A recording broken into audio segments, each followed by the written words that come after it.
Comme dans un océan, en fait, dans l'atmosphère, il y a des vagues atmosphériques. C'est des tubes de vent.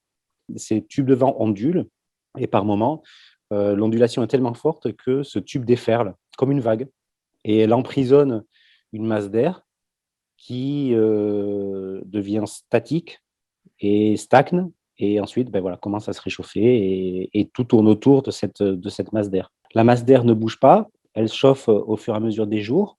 La température pendant la nuit baisse un petit peu moins, donc la température le jour suivant augmente un petit peu plus et on est dans ce cercle vicieux qui est que les températures peuvent augmenter jusqu'à des valeurs qui sont très grandes au cours de cet épisode de blocage atmosphérique, de dôme atmosphérique.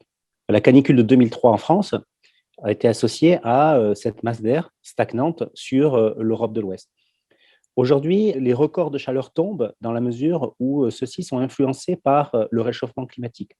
C'est-à-dire aujourd'hui, il est plus facile de battre des records de chaleur dans la mesure où le climat se réchauffe. Sans réchauffement climatique, ces circulations atmosphériques que l'on voit aujourd'hui auraient pu donner des valeurs caniculaires, certes, mais autour de 40, 42 par exemple. À cause du changement climatique, on a des valeurs qui deviennent de plus en plus élevées. Donc il faut voir le changement climatique comme un amplificateur, pas comme un créateur d'événements en tant que tel, mais comme un amplificateur. Ce dôme de chaleur, donc, comme je l'ai dit, il est associé à des situations atmosphériques de type de blocage.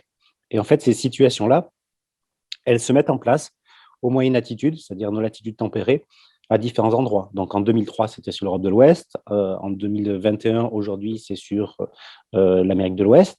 Donc la probabilité que ce type de circulation émerge dans le futur est grande. Et donc la France connaîtra inéluctablement des vagues de chaleur de ce type dans les années futures. Alors généralement, ça se termine par une dépression ou un front orageux puissant qui passe et qui balaye ce dôme et qui va mettre fin en fait à cet épisode caniculaire.